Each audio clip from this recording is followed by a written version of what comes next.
I'm involved with leaders pretty much every day, and I don't know I've cracked the code. So I think we could probably have a long conversation about, what it is that drives leaders in the way that they operate. But we're going to touch on some of that, I'm sure, as we go through. You're also a co-author of a book. From memory, the book is called Matter. Yeah.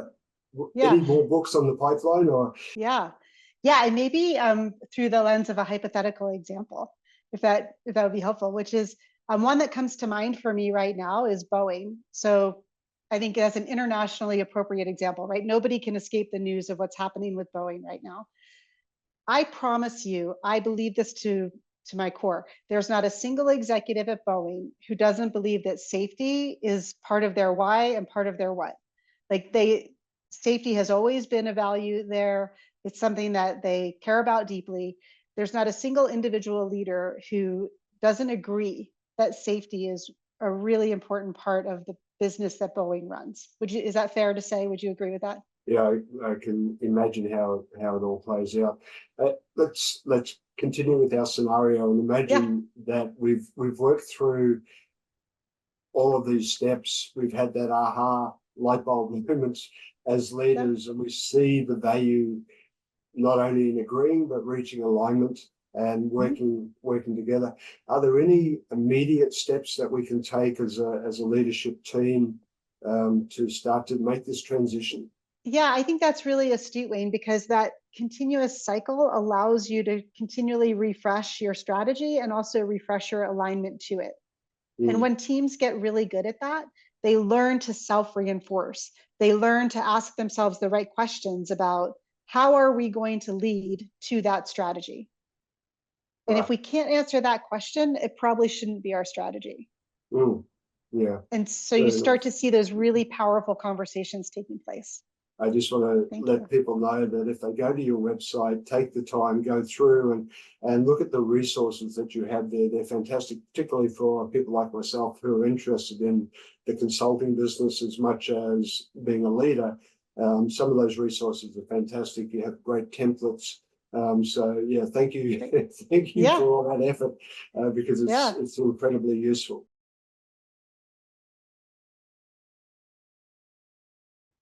Hello, welcome Team ET. I believe you've probably heard me mention once or twice before about how much I enjoy the opportunity to host leaders as well as subject matter experts from around the world, because they come, they share their wealth of experience, their learnings, their insights with us. And today we're at it again, this time with our guest, Julie Williamson, who you've probably heard me introduce as one of the co-owners and the managing partners of the Karrikins Group. And I want to create a little bit of a backdrop for this conversation by reading the opening question from the homepage of the Karrikins Company website.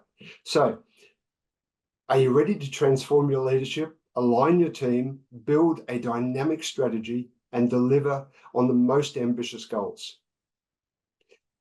That beautifully sets up the framework, Team ET, for what we're going to be discussing today. And with that, Julie, welcome to the ET Project. Thanks, Wayne. I'm so delighted to be here today. Yeah, fantastic to have you. I'm often fascinated by the name our guests give to their company. And in your case, the word Karrikin has a special meaning, I believe, which also, from what I understand, ties nicely to that opening question on the website. So I wonder if you'd mind explaining, as a starting point, what the meaning behind Karrikin is and how it came to be, the name per se. Yeah, I would love to share that. It's a story that is near and dear to my heart. The company was originally called Change Labs, and about, 6 or 7 years ago, we had to rebrand for a number of reasons. And if you or any of your guests have ever gone through a rebranding exercise, you know that it can be terrible. It's quite the heavy lift. But it ended up for us to just be a really wonderful outcome because we came up with this name Karrikins. And our company was originally founded in Sydney, Australia, and really focuses on behavior change and transforming companies, communities, colleagues. We look at this idea of transformation across the board. And when we were looking for a new name, somebody was doing the research and they found out that the word Carrick was one of the original Aboriginal words translated into English, and what it means is smoke. And later on, much later on in the 1900s at some point, a scientist was doing research on wildfires and discovered that there is a chemical interaction that happens that sparks new growth after a wildfire. And he named that a karrikin. And so this idea of being a part of that catalyst for change that happens after a big event like a wildfire became something that really tied very nicely to our work in terms of transformation and this idea of really sparking healthy growth in organizations, and how do we really help bring that to life with leadership teams. Yeah, I love that, and it paints such a graphic picture. I had no idea that the company started in Sydney, by the way. So, yeah. very, very interesting. And I didn't know it was an Aboriginal word. So thank you for that background. But what I like about it so much is it really paints or presents the picture for what we're going to be spending a lot of our time today talking about. And I guess it goes to how Karrikins Group goes about fulfilling their purpose or their why to some extent, right? Yeah. Yeah. So before we dive into that, however, I'm sure our listeners would love to hear a little bit about your background, any of the highlights of the journey that has led you to where you are today. Yeah, I'll give you the quick synopsis, which is that I started out my career in technology. I was with a large systems integrator. I was running development teams that were working throughout Europe, North America, and the Southern Hemisphere, helping to launch in the 1990s new mobile phone companies. And that was great and exciting because the industry was just taking off and there was so much happening from a technology perspective. I really enjoyed that part of my career. But when I came back to the States, I was living in Europe at the time. I came back to the States in around 2000 and started working a lot more on strategy. And I shifted into more of a strategic consultancy role, really helping organizations figure out where they want to go and why. And what does that look like from a strategic perspective? And I spent about 10 years doing that. And so that was like what I call phase 2 of my career, right? I shifted gears, started using that MBA a little bit more and delved into that. And then I just had this epiphany one day, which I was working with a client and we had been working with them for a long time and they just weren't getting where they needed to be. And I thought, there's just something missing in my understanding of business and of the world. I know technology really, really well. I'm great at strategy. Like I'm good at that conceptual thinking and what that looks like, but we're not inspiring leaders to move from strategy to execution. And that space is, as we all know, a big failure gap for a lot of organizations. For me, that actually brought me back to school and I went and got my PhD in a social science in organizational communication.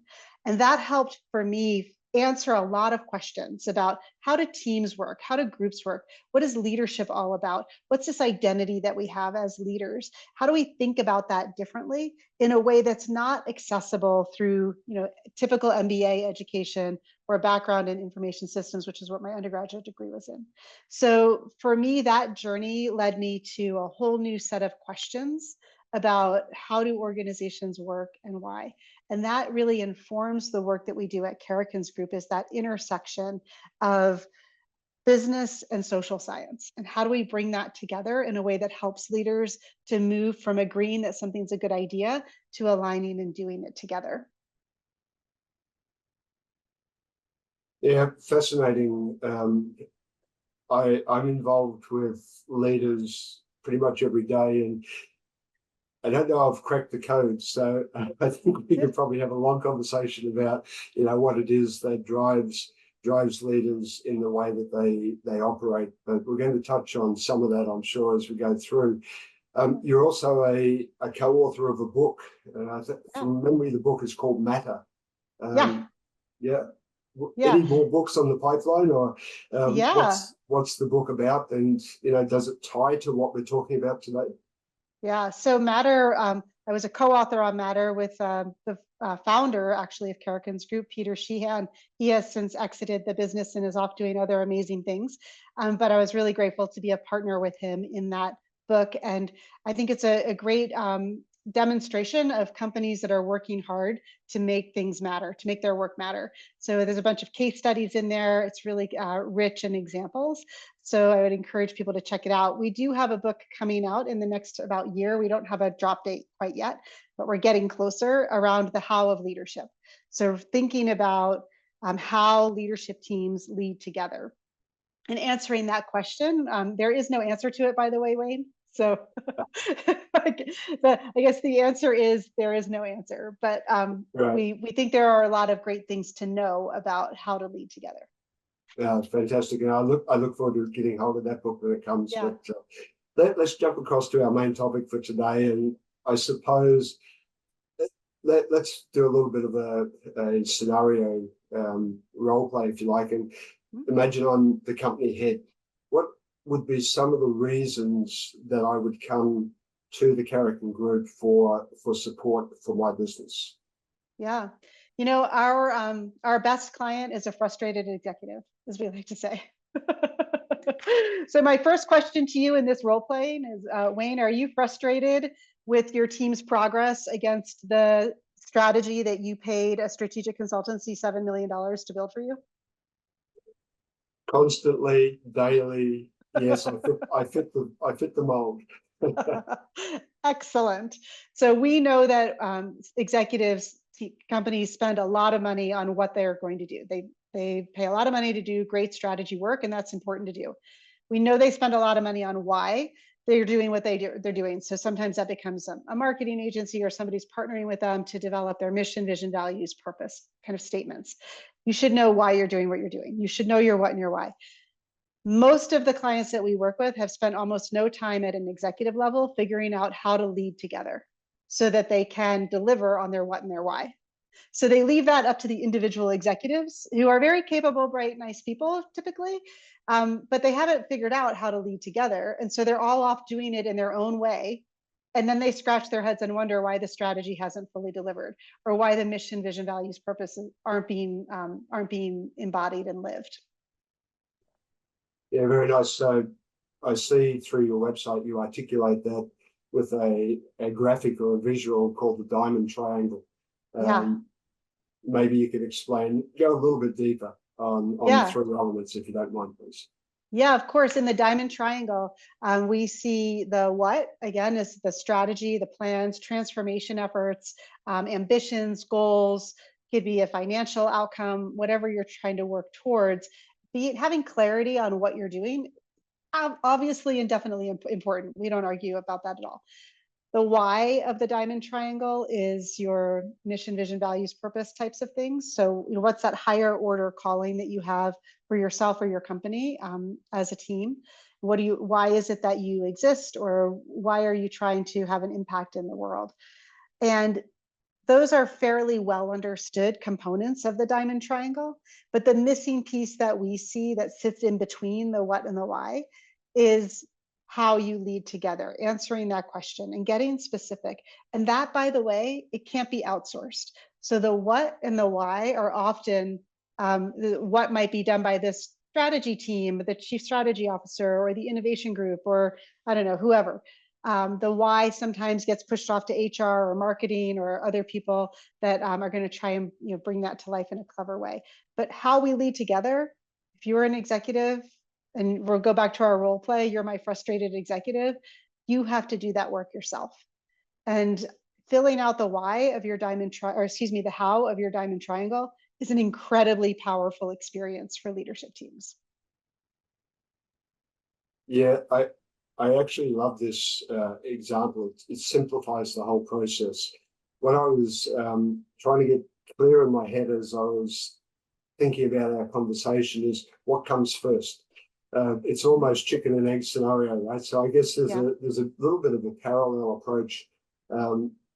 We need to start with the why, I guess, or the what, but very closely aligned with the how. And you use the word alignment heavily throughout the how process, particularly leaders' alignment. And I think this is so fundamental and often missing, as you rightly point out. You talk about alignment, but you refer to it with 4 dimensions. And I think using one of the quotes on your site, you say you define alignment through clarity, commitment, and connection, and it's fueled by the courage to change yourself first. So could you speak with that a little bit more, please? Yeah. And maybe through the lens of a hypothetical example, if that would be helpful, which is one that comes to mind for me right now is Boeing. So I think that's an internationally appropriate example, right? Nobody can escape the news of what's happening with Boeing right now. I promise you, I believe this to my core. There's not a single executive at Boeing who doesn't believe that safety is part of their why and part of their what. Like safety has always been a value there. It's something that they care about deeply. There's not a single individual leader who doesn't agree that safety is a really important part of the business that Boeing runs. Is that fair to say? Would you agree with that? Absolutely. I think it's just it's a given, right? It's and yet all of these things are happening relative to the newer productions of planes, right?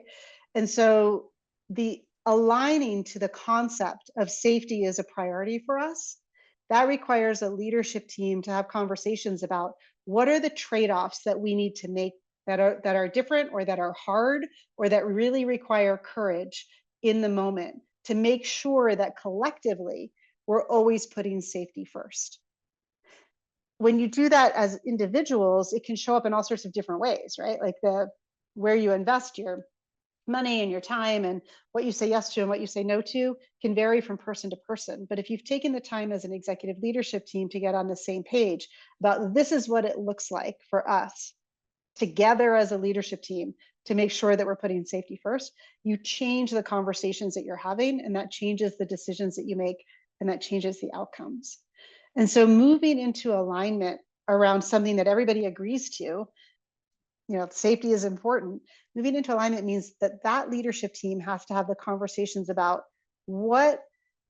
get really clear from a clarity perspective. What does that mean that safety is a value for us? Not how do you define safety as a value, but what does it mean to us as leaders? What are the trade-offs that we're going to have to make and when it gets really hard to put safety first? And how are we going to have those conversations? That's a lot about connection. So clarity around what it is, connection to why it's important, what the impact is on each of our parts of the business. So if we decide that we have to delay production on something, how does that impact all of the parts of the business that are going to be potentially negatively impacted? That's the connection piece, not just to humans, but also to the business as a whole. And then commitment.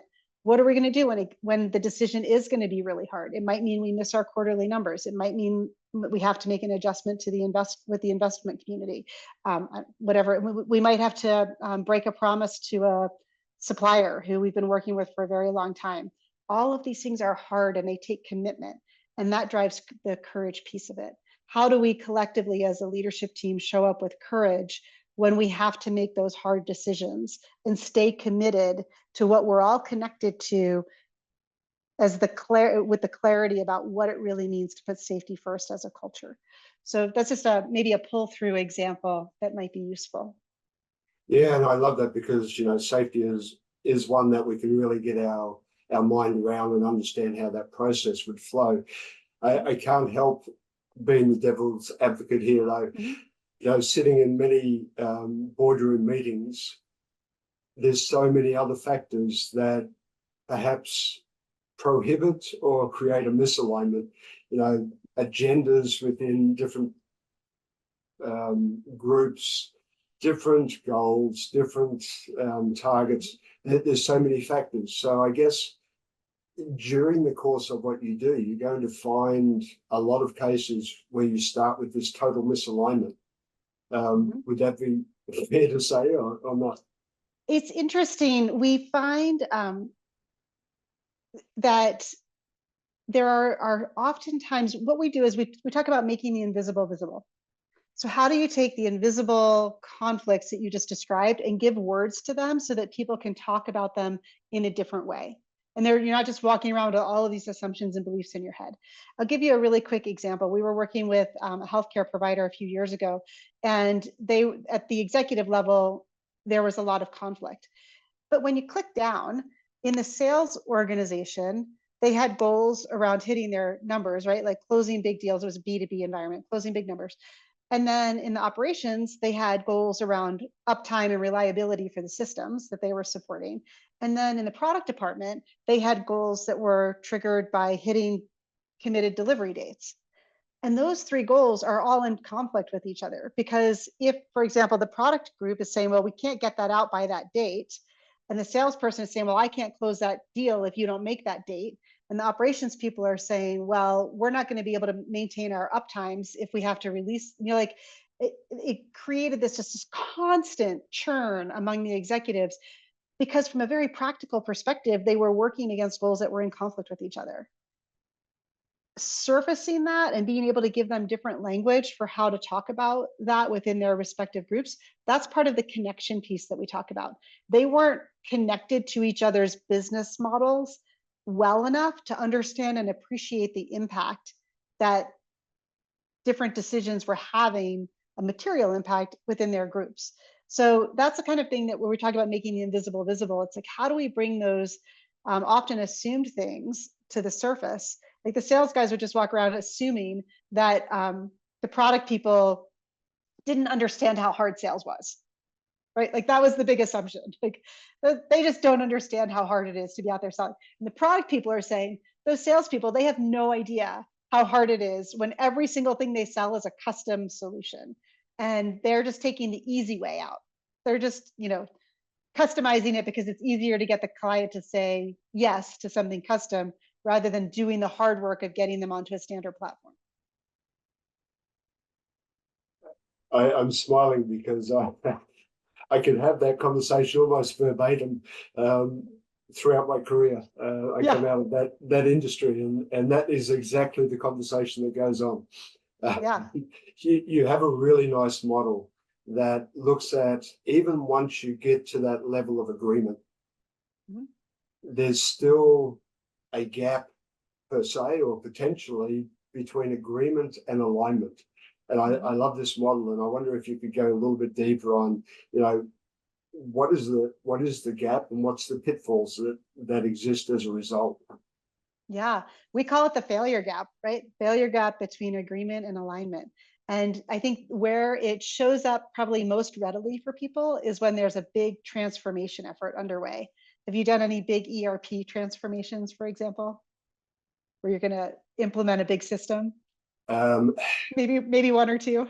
I was with a company at one stage, and we were working on about 100 change projects or change initiatives at the same time. Yeah. So I know what it's like to be in the midst of something like this, and it's extremely daunting for everyone involved. But getting to even to the point of agreement is a challenge. But alignment, I can imagine. And that's because it's easy to agree in concept to the future state. Like, yes, we should be a more efficient, better technology-enabled organization where people are able to do whatever they can in a better way. So we all agree to that. But what executives love to do is they love to change other people, but they don't really love to change themselves. And I think that's often in a big transformation effort, the space between agreement and alignment. Executives say, yep, I agree, that's where we want to go. I'm going to do the change management. I'm going to be a good sponsor. I'm going to write the checks, whatever it is. They're not taking on, how do they activate their own leadership? How do they activate their own change during that time? And if leaders, I'm going to say this really clearly, if leaders aren't changing themselves, they are not transforming their organizations. I'll say it one more time. If you're not changing how you lead, you are not transforming your organization. And that's the gap between agreement and alignment in a lot of these big transformation efforts that fail to deliver on their promises, because everybody agrees it's a good idea. And the work gets pushed down to the systems integrator, into the change management team. And the whole organization might be trying their best to transform. And then you've got this leadership level that's just stuck in the old language of the business. They haven't learned the new language. They haven't learned the new reporting. They haven't learned the new systems. And so they're still leading to an old model. And it creates huge dissonance in the organization in terms of transformation. Mm. Yeah, I can imagine how it all plays out. Let's continue with our scenario and imagine that we've worked through all of these steps. We've had that aha light bulb moments as leaders, and we see the value not only in agreeing but reaching alignment and working together. Are there any immediate steps that we can take as a leadership team to start to make this transition? Yeah. I think if people are ready to lean in and do the work, and it's hard work, I won't sugarcoat that. It is really important to recognize that we create shared meaning around things like, I don't know, safety as a value, or we're trying to transform the organization to be different, or whatever it might be. That happens in dialogue with others. And so spending time having the right conversations is what ultimately builds and maintains alignment. And those conversations require leaders to have the courage to make the invisible visible, right? This is my assumption, or I believe that you're thinking this, or what does that dynamic look like in the group dynamics across the leadership team that are driving certain outcomes? So individual mindsets and group dynamics are huge drivers of alignment. They're also huge drivers of misalignment. If you want to start getting more aligned, I think you have to break out of the habit of looking at what we call organizational factors, which is let's reorganize, or let's build a new process, or let's implement a system, or whatever. Those are organizational factors. Leaders like to work on those. What you really need to work on are the individual mindsets and group dynamics at a leadership level that are influencing how they're making trade-offs in the decisions and behaviors that they're exhibiting. Right. Yeah. So I thought I was at the end of the journey when I was preparing, and then we've got the alignment now. We're all working together, and then you throw a curveball at me and tell me now we need to go to the board and get alignment with the board. And I thought, heavens forbid, I'm back to square one. I mean, the board is so focused on satisfying shareholder requirements rather than the operational requirements. How do you go about that? Thank you for asking that question. It's such a great question. Our board work grew somewhat organically out of our work with CEOs and their leadership teams. And we had a few CEOs say to us, we really need our board to do this work. So we, kind of followed that path. And we've done some really great work with boards in two ways. One is, how does the board as its own entity get aligned to deliver together on giving strategic guidance to the organization? A lot of boards have kind of grown up over time, for lack of a better way to say it. And there's not necessarily been a lot of rigor around what does it mean to be a board member, and how do you participate, and what are the business outcomes that you should be driving as a board collectively, and how do individuals participate in that? So just having those conversations at a board level is really helpful for both the individual board members and the board as a whole in terms of how they function. We do a lot of work, by the way, with privately held companies that have boards, and that's a little different from publicly held companies. As you say, a publicly held company is the board is protecting the interest of the shareholders. With a privately held company, sometimes it takes a slightly different shape, although still in spirit, in service to the shareholders. So that gives us a little bit of a different tone. But there's that, how do you get the board aligned? And then how does the board align with the management team to drive the business outcomes that are desired, right? And is that relationship contentious? Is it supportive? Is it productive, right? And what does it look like for the management team and the board to interact successfully together? And so establishing new ways of working there can be a really powerful motivator for the company to grow. Yeah, I can imagine. Would you actually invite members of the board to become involved, or is it more a high level, informal or formal informational process? Like, do they get their hands in the operations or not? So not in the operations of the company. And I think, it's really important that a board stay at the strategic level and that Yes. they're not micromanaging the management team, right? The CEO and his or her team are responsible for the operations of the company. But Yes. when it comes to the operations of the board and how the board is working as Mm. a board, yes, we get them very involved in that process in defining how they want to work together as a board. Right. Yeah. Yeah. No, great clarification. Thank you. Yeah. You've also recently, and I don't know how recently, but you've started to introduce and some focus around the what through Mm-hmm. your dynamic strategies approach. So I wonder if you'd mind just speaking to that very quickly. Yeah. What is this dynamic strategies? How does it apply with the what? Yeah, you mentioned earlier it's kind of a chicken and an egg thing. What Yeah. do you do first? The what, the why, or the how? Our experience is that companies have already spent time and money on the what and the why, and they Mm. haven't worked on the how, and that's where we typically come in. Often through doing the how work, what becomes clear is that the what needs more time and attention. So they're not completely clear on the strategy and they need to do some more work there. And Right. one thing that we really encourage people to think about is that a strategy is really a theory of what's possible. It's what's possible for you as a company to do in the future. And how do you think about that more dynamically rather than a big push every year or a couple of years to set the strategy and then kind of put it to the side and stick it in your drawer and go back to business as usual until you come back the next year and you're like, oh, yeah, we got to do that. So Yeah. we talk about this idea of leading through your strategy, not to your strategy. So you Mm. should be leading through it every day and making decisions based on it every day. And if you're not, then it's a static strategy instead of a dynamic strategy. So in our dynamic strategy work, we really encourage leaders to build a strategy that they can lead through, that will Mhm. inform their decision making on a regular basis, and then to basically come back, revisit it, and update it every quarter so that you're continually adjusting rather than trying to make big changes every few years. Right. Yeah. You have a very nice